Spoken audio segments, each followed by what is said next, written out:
Okay, here we are. The recording has started. I just want to say thank you so much for your patience with. Well, first, let me just start by saying, welcome to the Good Fight. The Good Fight is brought to you by Just Talk Consulting, and here's our logo. Just Talk Consulting really believes that the way that we can affect change in whatever context we are in, whether we are working or playing or praying, whether we are with families or friends or with strangers, wherever we are, we can affect change by engaging in a dialogue with folks, a dialogue that is transparent, that is vulnerable, that is open, that is honest, a conversation where we are giving ourselves over to the experience of the give and take and the push and pull of conversation, where we are allowing ourselves to be checked, where we are checking ourselves on our own, whether we are taking the time, taking the time to check somebody else, because I've heard people talk about how it's an investment for me to try to get you to understand something. That is an investment that I'm making in your life. So Just Talk believes all of this conversation, all of this dialogue is a necessary part of the journey toward collective liberation. And if we cannot have these kinds of strategic conversations that are intentional, then we are going to continue to live in this world that simply isn't sustainable. Sooner or later, something has got to give, and it's giving right now. So, how do we have the conversations that help us move forward so that everybody becomes free? And so, Just Talk is allowing us to have this conversation on today. And for that, we are grateful. If this is your first time with the Good Fight, I want to say welcome, welcome. I'm not going to apologize for not being live tonight because I am in class. As you are watching this, I am working and studying and trying so hard to become a certified phlebotomist and technician. And I am excited about it. And I am also overwhelmed by it. I really, really am. And so that's why I'm not live. I'll be live in in August.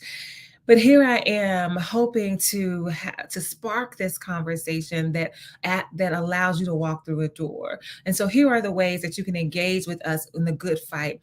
You can see yourself, first of all, reflected in the experience of the text. If you are reading the text along with me, if you are looking at the words, if you are allowing them to wash over you, you can locate yourself in one of the characters, whether it's God or Jesus or the devil or the apostle. You can find yourself in the text if you choose to look for yourself. And when you do, you say, oh my goodness, that's me. I feel that. I feel that way down deep. Or something that is happening in the text is an experience that you've had yourself. And you say, oh, I know well what that is like because it's been my story as well, something similar to that. Another way you can engage is to look through a window. So you sit back and you watch somebody else's story unfold and you give yourself over to the experience of receiving a gift. For somebody to share your story, hear me when I say, I do not share my story with just anybody. My stories are sacred. My life experiences are sacred. My trauma is holy to me. And so I only share it in spaces where I believe that it is going to be received with the spirit in which it has been given. Or if I'm using it to inform, or if I'm using it to educate, or if I'm using it as a weapon, or if it's part of a tactical strategy. There are ways that the story is used. So whenever you are in a situation to receive that story, then it is gift to you. And you have to figure out what it is that you're going to do with it, if anything, because you can choose absolutely not to do anything with the gift at all. Another way that you can engage with the Good Fight is to walk through a door. That's what I mentioned earlier, that beyond this moment, we're not even going to have an hour tonight because it took me too long to get myself together. But beyond these 45 minutes that we have tonight together, if you will allow yourself to just pause, to Selah, Selah. That word is found in the Bible usually when you are reading the Psalms. And what it means is Selah What it means is to pause and calmly think about that. And so if you just pause and calmly think about what is shared during this space, then perhaps you will want to learn more. Perhaps you will want to take it a step further. Perhaps you'll want to send me a note, write me, write me an email, call me on the phone, area code 228-236-7440, 228-236-7440. Or maybe you will want to send me a text, which is absolutely fine. Maybe you would like to pick up a book and read it. Maybe you would like to engage someone else in conversation, see what they think about what I said. But that's walking through the door. That's taking the next step. That's moving the conversation beyond this space, and that is the absolute hope. So those are the ways that you can engage. Usually I say you can also comment. I think you can still comment if I'm not mistaken, and I'll see it on my feed, and then I will respond to you offline. So those are the ways that you can engage. This is not just me talking, but this is intended to be a dialogue where we are sharing our feelings and our thoughts and our concerns about what we are reading and what we are hearing. So thank you for joining us for the good fight. Those are the ways that you can engage. Now let me tell you how we got here. Honestly, this just happened to me, and it gave me complete clarity about how to start this conversation. I was talking to someone earlier, and he mentioned how sometimes he experiences this phenomenon where he's talking to one person about one thing, but in the midst of that story, he realizes how it absolutely relates to some to a different experience. And it not only relates, but it makes that experience come alive more than the experience that he's having right now, live in the moment. And so I felt that today as I was coming out of the hospital, and I wanted to share with you. So that's to start this conversation. I mean, to start this particular conversation. The conversation started a few days ago when I got a text message. I got a text message from Mr. Henderson, and he dropped the rendition of the national anthem that was performed by Jill Scott at the Essence Festival. And I had not seen it. I had not heard the song at all. And he just dropped it there. And so it's been on my mind. I've been talking about it. I've been listening to it. I've been researching around it. It has just penetrated my spirit, and it's living in there very freely and very fully right now. And I'm giving it the space that it needs to do whatever it's going to do in my mind, in my body, in my soul, and in my spirit. That's just how I roll. And so I've been thinking about this conversation for quite some time, but what brought it to full center, what brought it to this space where I'm like, yes, that is it, was just now. I'm walking out of the hospital. I'm walking out of the infusion center, and I need to get out. I need to find my way to the elevator so that I know I'm going down. I know where my car is. I just need to figure out how to get out of this maze. I couldn't really remember which way I came. So I turned and I looked at the sign. I was like, okay, yes, this is the sign I was in front of. That means I need to go straight this way. And I see these two women walking. They are Black women, and I noticed that they are Black, but race has nothing to do with this particular story, believe it or not, coming from me. And so I'm walking straight, and I'm turned to walk, and I see them, and they have on scrubs, which makes me say, oh, they must work in the building. Because of the timing, and because one of them has on a book bag, they look to me like they are leaving the building just like I am. So I began to follow them, because in my mind, I'm saying, surely they can lead me to the exit, because we're all going to the same place at the same time. That is the story that I am telling myself in my head. That is the story that I've made up about two people that I do not even know, two people whose names I don't even bother to ask, two people I haven't even yet spoken to. I'm simply following behind them because they look like they are going the same place that I'm going, which is out of the building. And so I follow behind them. They get to the elevator before I do. They've already pressed the button, and I'm just waiting. I'm waiting with them because I believe that we are both going in the same direction. I believe that just because of the story that I've told myself in my head, that we are on the same journey. And so here I am waiting for the same elevator, I think, that they are about to get on, because again, we are going to the same place.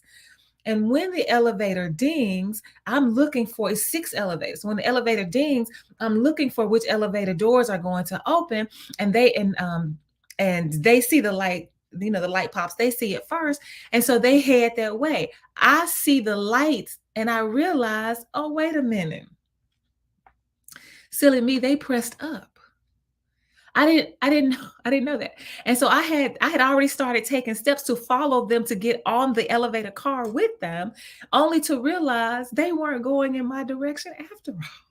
And so now I have to wait even longer, because I've got to press the down button and wait for the elevator to come and retrieve me. And I said, this is the story. This is classic. So many of us assume that people that we see people, and without even taking the time to introduce ourselves, let's back up, without even taking the time to speak, without even taking the time to acknowledge, without even taking the time to greet, we see somebody, and based on what we sum up about their appearance, we think we know not only their story, but where they're headed on their journey. We think that because we align ourselves with something about them. I did not align myself with these women because they were women. I did not align myself with these women because they were Black. I aligned myself with them because they looked like they were headed for the exit. It doesn't matter why we align ourselves. Well, it does matter. But the point is, regardless of why it is that we align ourselves with people, we take one look at them, and because of our bias, we automatically make assumptions about them, and we begin to move based on those assumptions. Now, let me just pause for just a minute and say something about this word bias. In the climate that we are in right now, that is resistant to diversity, equity, and inclusion, it's also resistant to words like bias, definitely implicit bias. But when we think about the word bias, all of us, every single human experiences bias on a regular basis. And for the most part, it is an absolutely good thing. Bias is bias is used by our brains as a protective measure in some cases. And well, yeah, I would say in all cases, because what it says is that, look, you don't have time to process every bit of information that's coming through your brain. You do not have the time, nor does your brain have the capacity. So the brain says, I'm going to take some shortcuts so I can get you where you need to go faster. And especially for those of us in the field of gathering people together for conversation, we need to go deeper faster. We've got a group of people for an hour. We've got to get you to think about who you really are in this space. So that means we got to go fast, but we don't have but a little time. So how do I go deeper, faster? How do I take some shortcuts to get us there so that you can walk out feeling transformed, feeling challenged, feeling uncomfortable, feeling something that makes you take another step? So this bias allows us to take these shortcuts that in some cases protect us. Well, some cases, I said all cases, but some cases I'm thinking about snakes. Like, I am biased against snakes. I do not care what kind of snake it is. Some people are like, oh, that's just a garter snake. Oh, that's just a garden snake. Oh, that's just a blah, blah, blah snake. I don't care. My brain says it's a snake. I'm out in 5,000. And that's a way to protect me, because I don't have the knowledge that I need about what kind of snake that it is. All my mind does is say, okay, it's a snake. Let's get out of here, because if it is poisonous, I'm already 2 steps ahead.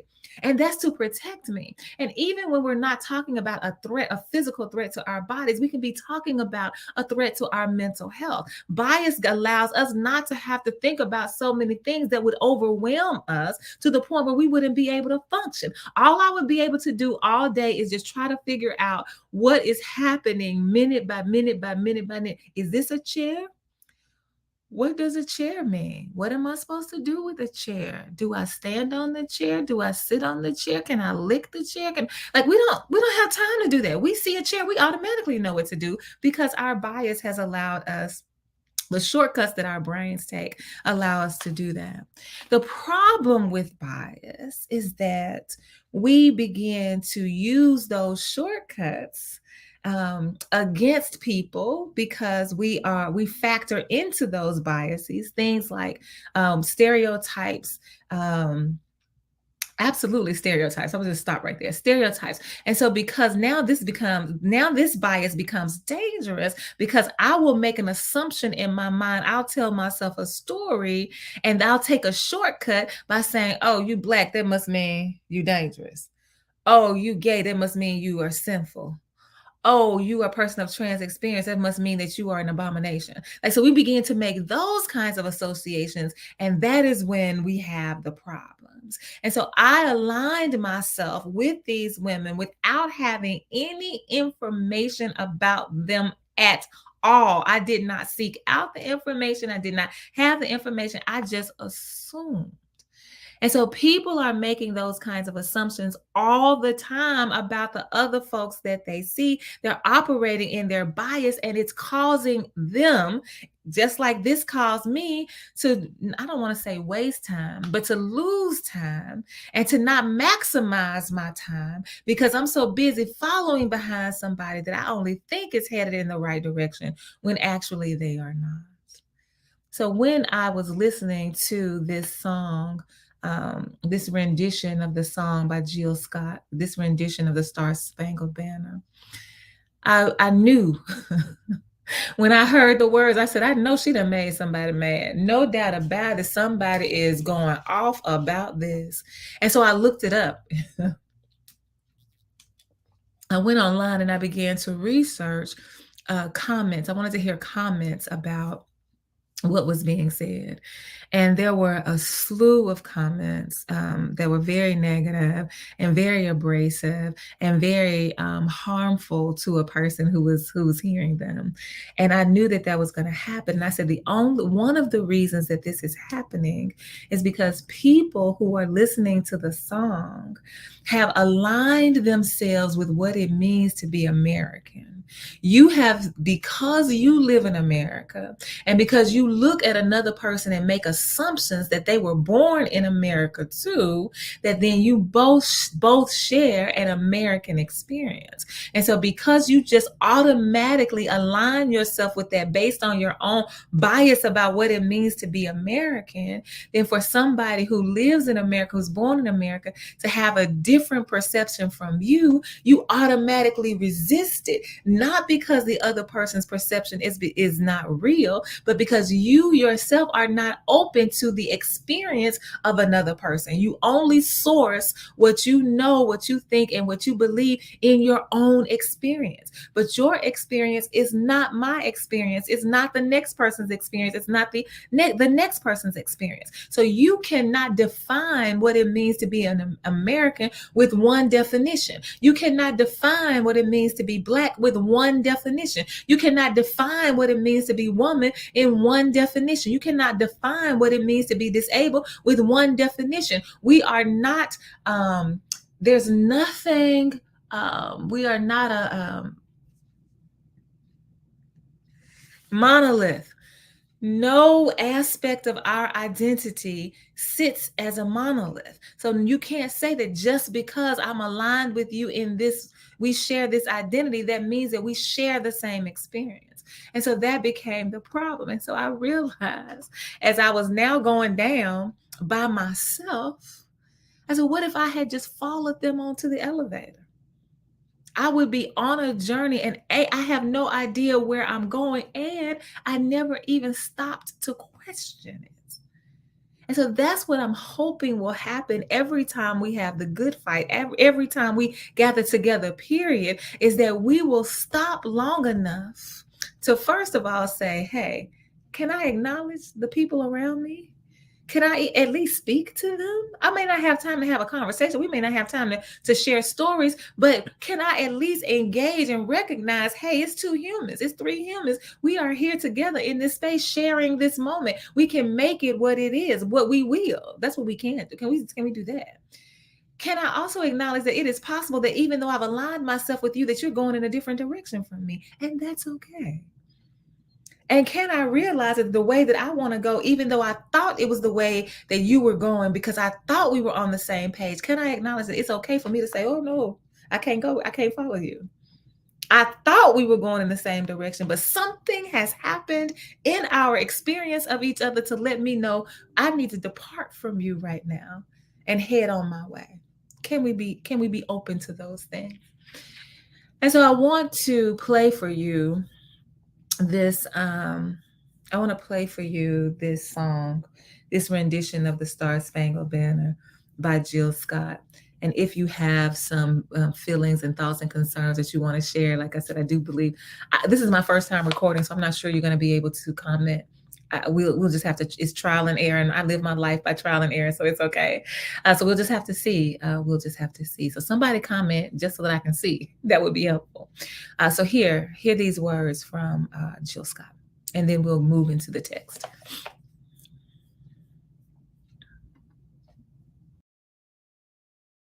Oh, say, can you see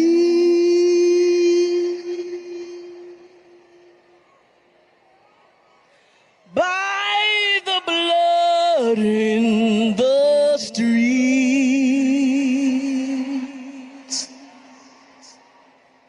that this place doesn't smile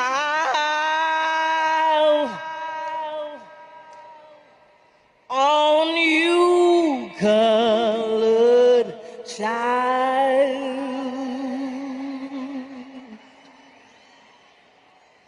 whose blood built this land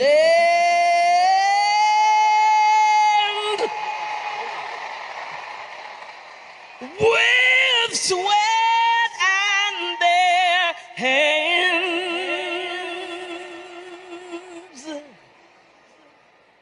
But you'll die in this place, and your memory erased. Oh, say, does this truth hold any weight?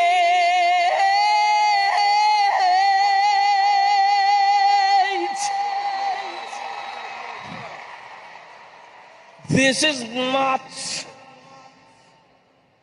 the land of the free,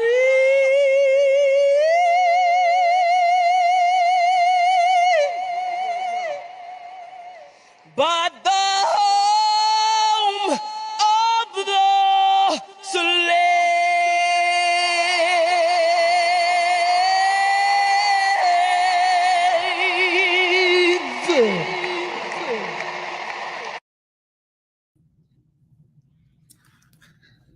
So those are that was a song that was sung by Jill Scott, and many people have come out and just they are slamming her, they are dragging her, and they have nothing but negative things to say about the words. And don't get me wrong, there's a whole group of people like me who absolutely, positively are in love with the song, with the words, because they ring true to me and in my body. I can think of my ancestors, absolutely.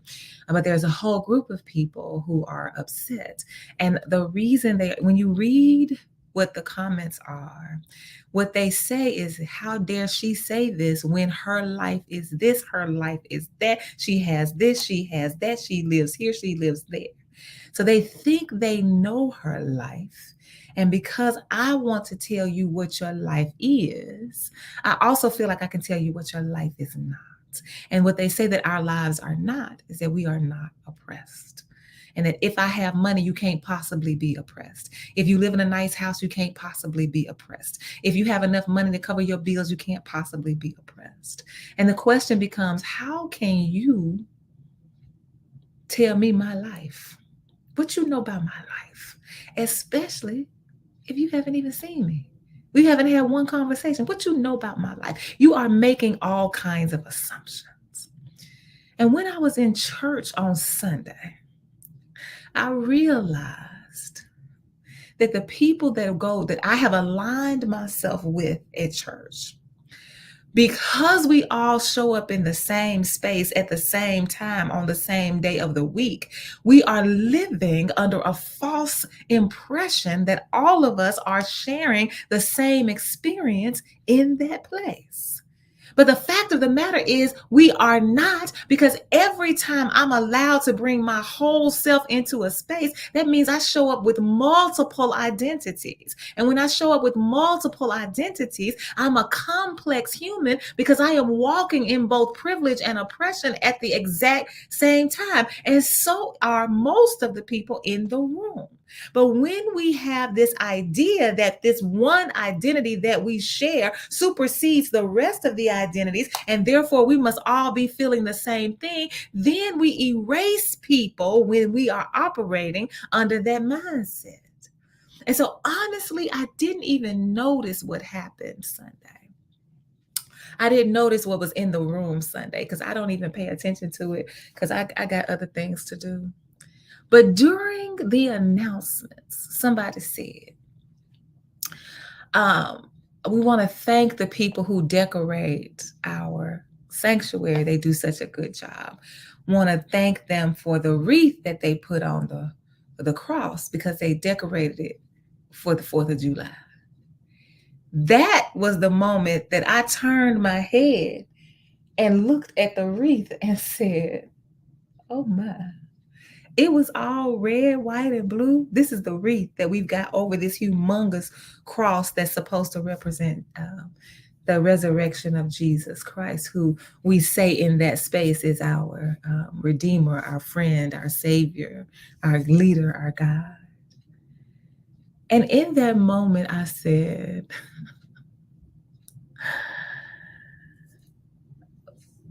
we don't know each other. We have not taken the time to even see each other, even though this is where we've come to worship. So I'm worshiping with you because I've aligned myself with you, because I'm assuming the story I'm telling myself in my head is that everybody who shows up in a faithful space together must understand things the same way that I do. And that is not true, because for me, Jesus and the United States of America are not one. Not at all. I don't conflate the two. I don't go into church to celebrate holidays. Holidays are something that are man-made, something far and Jesus is far and above that. Like, this is some trivial stuff we talking about with holidays.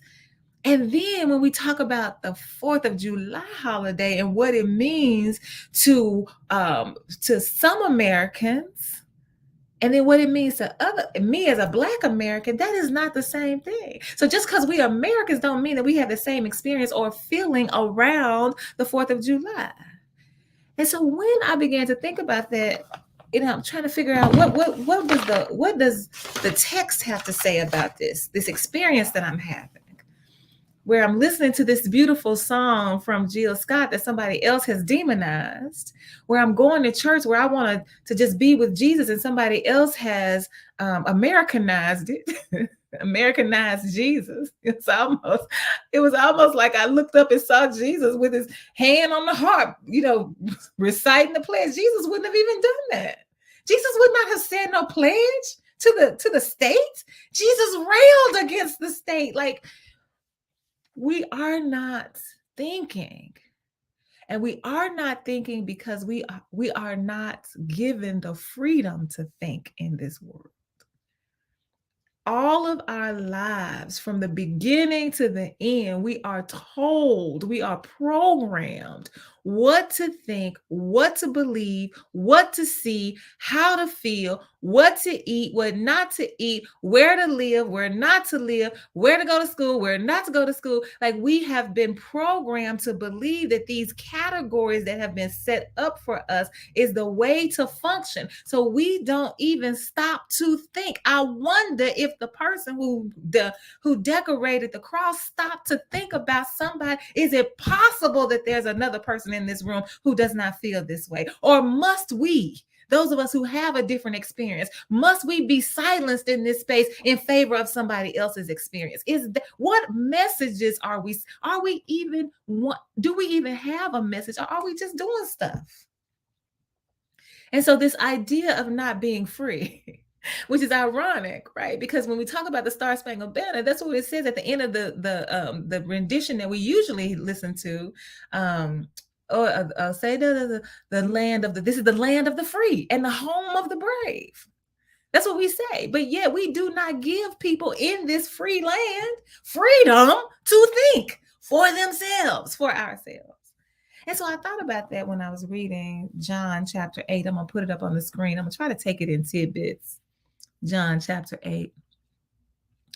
And see what what bubbles up for us as we think about this text, verses 31 through 47, about what it means to be free. And is it possible for us to experience freedom on different wavelengths and still be alive? Because what I want to align myself with is not your race, not your creed, not your nationality, not your sex, not your gender expression, not your gender identity, not your sexual orientation, not your cognitive ability, not your mental health status. I just want to align myself with you as a human. What is it that we need as humans to be free in a space together? And let's hear what the Bible says, this text that we call holy, that some of us call holy, has to say about freedom. And what does it say to us in this moment? Here's John chapter 8, verses 31 through 47. Then Jesus turned to the Jews who had claimed to believe in him. If you stick with this, living out what I tell you, you are my disciples for sure. Then you will experience for yourselves the truth, and the truth will make you free.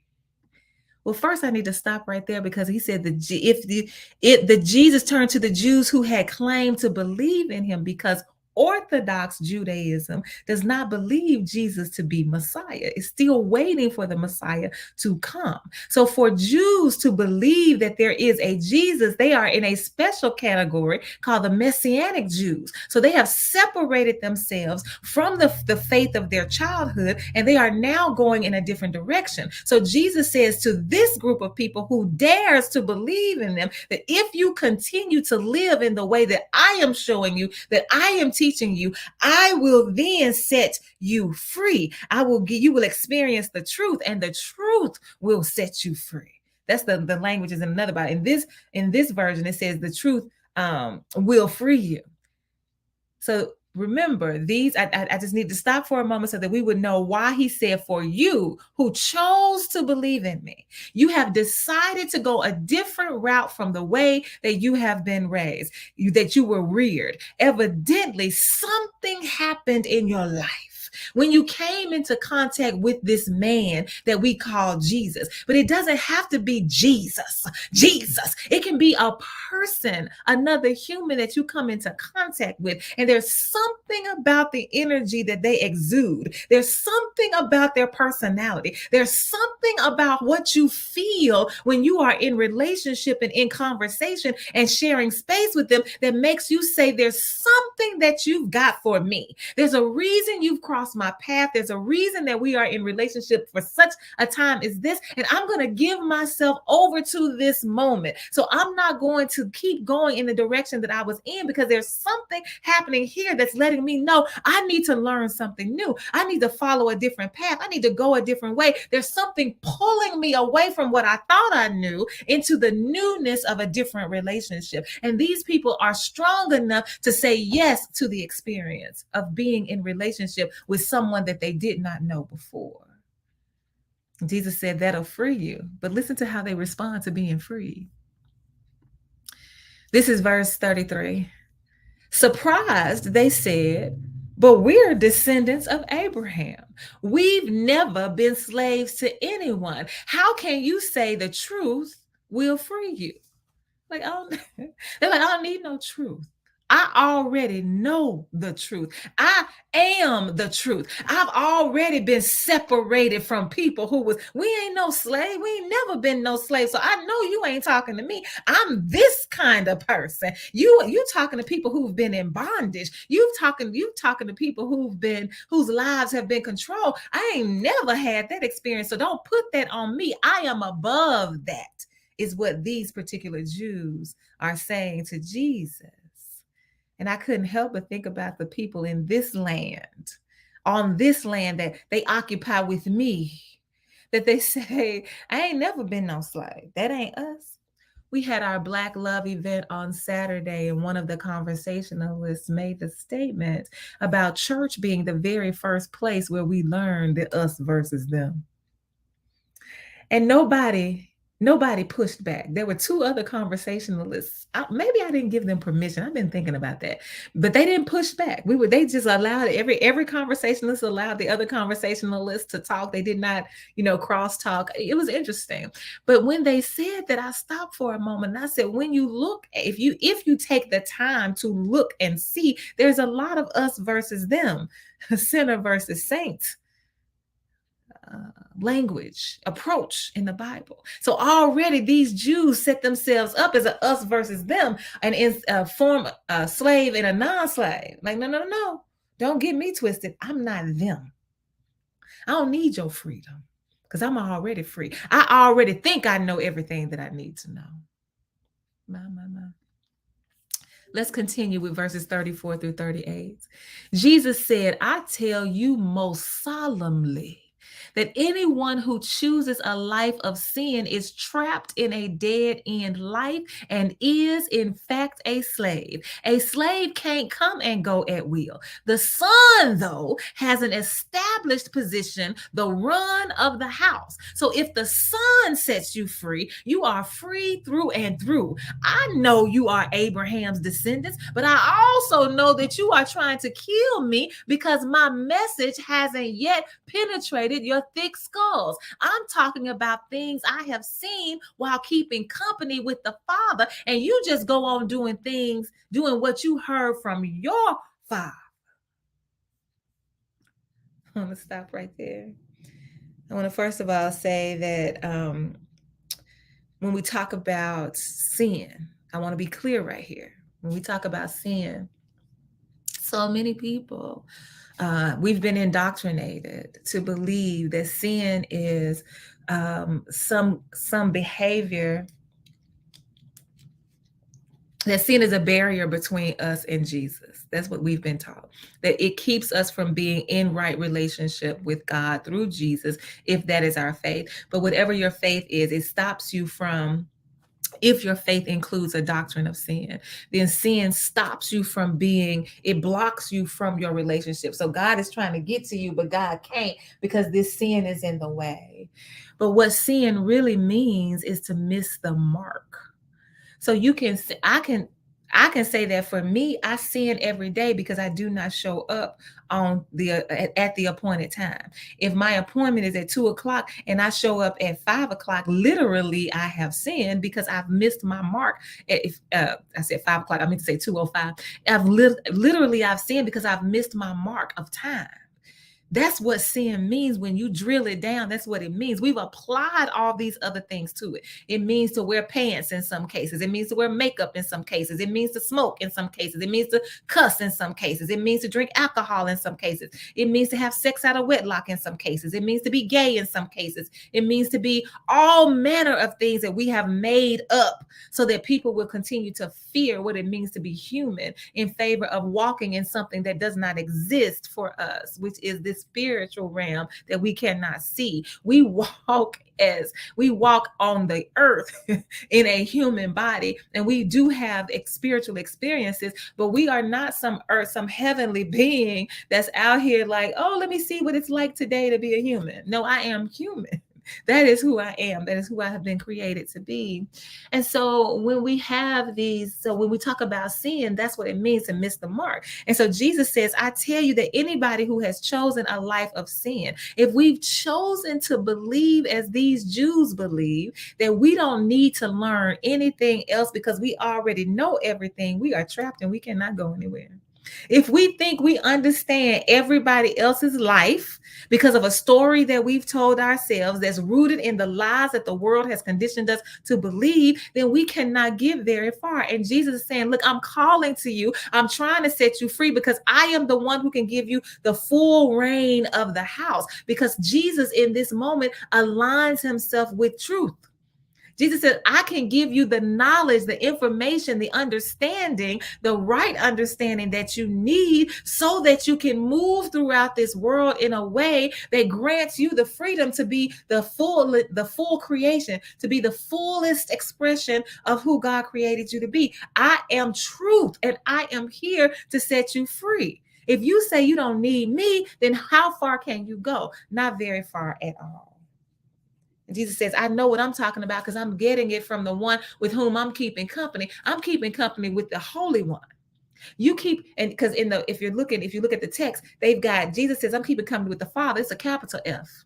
And then Jesus goes on to say, you just go on doing what you have learned from your father, lowercase f. You keep, and so in this case, the Father, lowercase f, is the society has programmed us to believe and act a certain way. And you're listening to the lies. You're listening to this false narrative. You're listening to these myths. And Jesus says, I've come as truth to free you from the program.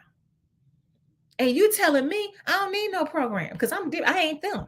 They need the program. How many of you have ever sat in church? I have done this so many times. And you've heard a sermon and you've thought to yourself, or you've even said under your breath, you've even written it down in your journal, in your note-taking book.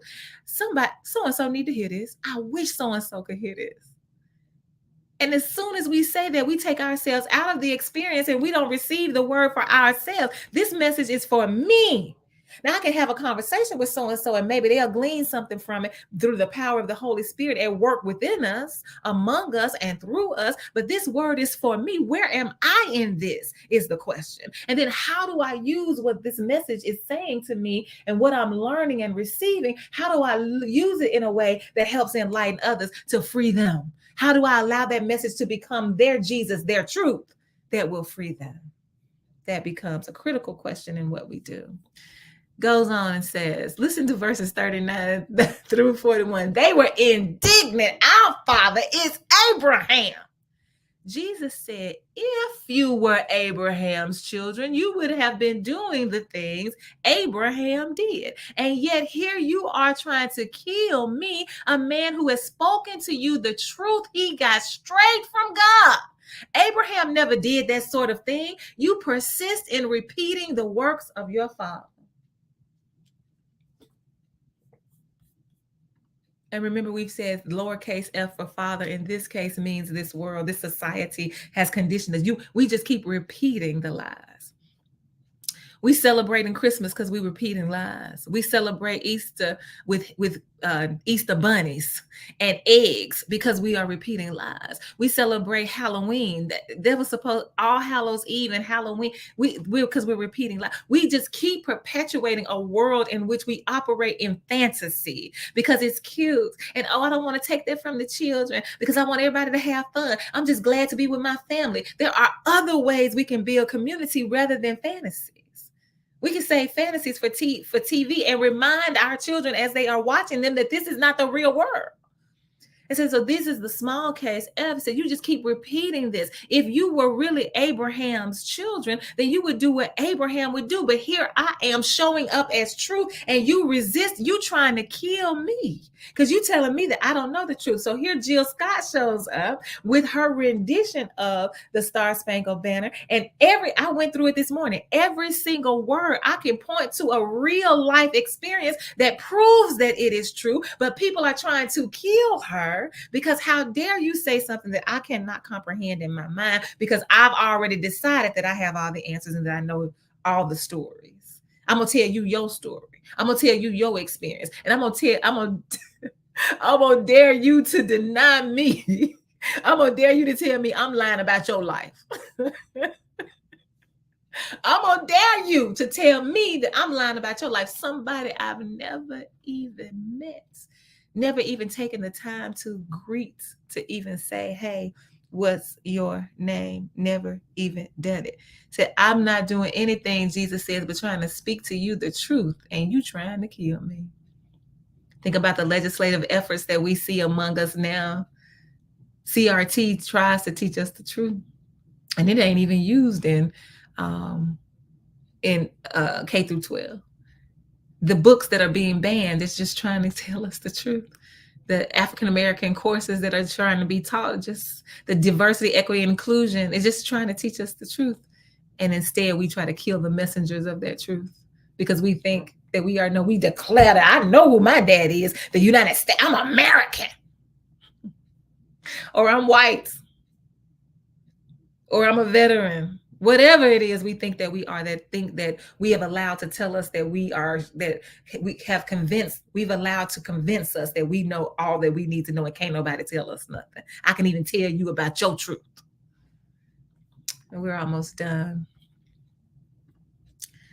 The last part of this says, they said, we're not bastards.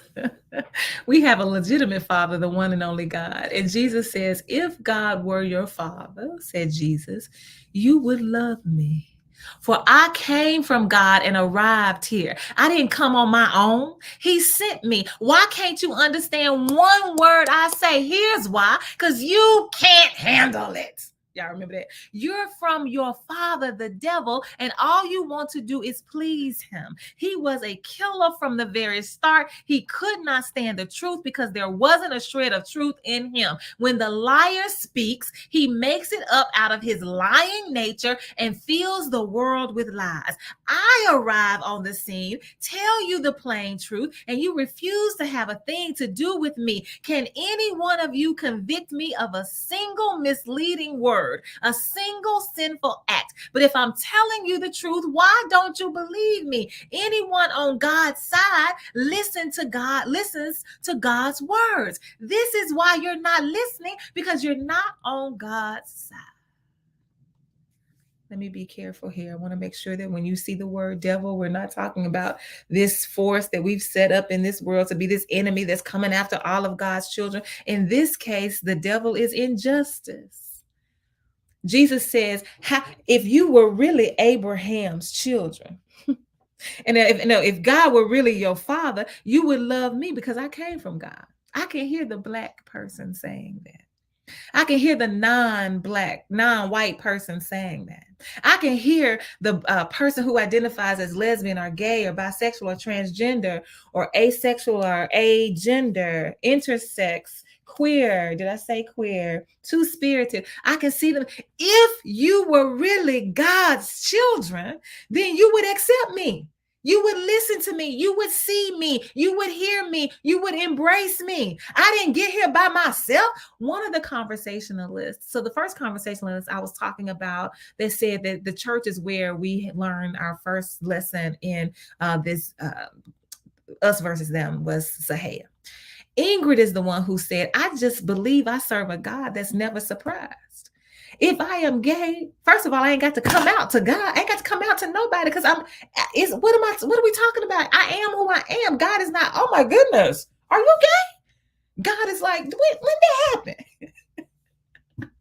I loved it when she said that God ain't surprised about who I am. God created me. If you were truly God's children and you were understanding and you wanted to live in truth that would set you free, then you would embrace me because I didn't get here by myself. But instead, you give yourself over to injustice, the injustice of judging folks based on a characteristic in their lives that they cannot change, an identity that they did not create. Jesus says, all you want to do is listen to the injustice. And the injustice has been here since the beginning. Going back full circle, the Star Spangled Banner, we are celebrating a country and the root I'm talking about at our root, in our DNA as a country is nothing but racism, sexism, classism, capitalism. And that's just to name the first few. but racism, the original sin. We missed the mark for sure. So Jesus says, you ain't God's children. All you do is follow injustice and you keep perpetuating it because you won't free yourself from it because you think you know and you don't know anything. It would be better for all of us to become agnostic. It would be better for all of us to become agnostic, to say it is not possible for us to know God. It is not possible for us to understand how God moves and breathes and lives among us. It is not, nor is it my duty. My duty is to allow the God to live in me so that every expression of who God is embraced in me and by me and through me and for my own soul's sake. So I'm simply asking us to get free. And the only way that we can get free is to align ourselves with the truth. The truth doesn't look any particular way, it just is. And it rests in justice. You're trying to define truth, define it as justice. Jesus defined him as justice. As a matter of fact, what would it be like if instead of calling Jesus, we called on, oh, justice, have mercy on us. Oh, justice, show up now and manifest yourself in this space. Oh, justice, come and see about us. Oh, justice, deliver us. Oh, justice, set us free. Oh, justice, hold me. Hold this country. Hold this world. Justice, fix us now. Fix it, justice, like you said you would. What would happen if we replaced Jesus with justice? I got to get out of here, y'all. I'm already running late for my class. It's 5:46. Thank you so much for joining us for the good fight. We'll see how this works out. It should post at 7 o'clock. Oh, we're going to see how it works. I hope it works. And if not, it's a learning situation. And I've got two more Tuesdays to figure it out. Thank you so much for being here. I will see you recorded again on next week, which would be the 18th. And then we've got one more week after that, the 25th. And then we'll be live the first Tuesday in August, live again.